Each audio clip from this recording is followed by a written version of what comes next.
Hello friends, welcome to Tulasi home foods. ఈరోజు అక్కి రోటీ rice ఫ్లోర్తో రొట్టె ఎలా తయారు చేసుకోవాలో చెప్తాను. దానికోసం బౌల్ తీసుకొని 1 కప్ రైస్ ఫ్లోర్, బియ్యం పిండి, ఆనియన్స్ కొన్ని ఎక్కువగానే వేసుకోవాలి, కట్ చేసి పెట్టుకున్న పుదీనా లీవ్స్,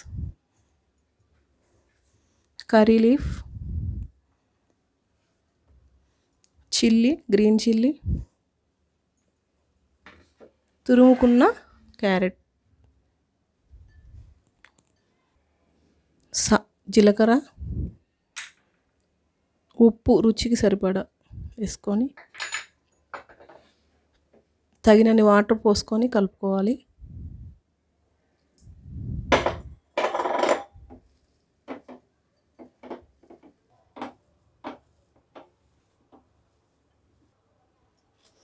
ఆయిల్ వేసుకొని కవర్ తీసుకున్నానండి, పాలిథిన్ కవరు. దాని మీద 1 స్పూన్ ఆయిల్ వేసుకొని మనం రొట్టె చేసుకుందాం.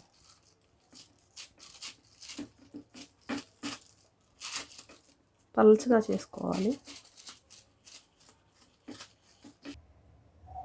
రొట్టెని కాల్చుకుందామండి. దానికోసం స్టవ్ వెలిగించి కడాయి పెట్టాను. 1 స్పూన్ ఆయిల్ వేసుకొని రొట్టెని కాల్చుకుందాం.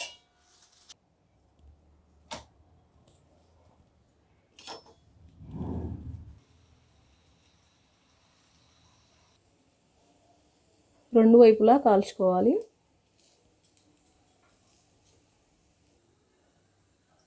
రొట్టె రెడీ అయిందండి. స్టవ్ ఆపేసుకుందాము.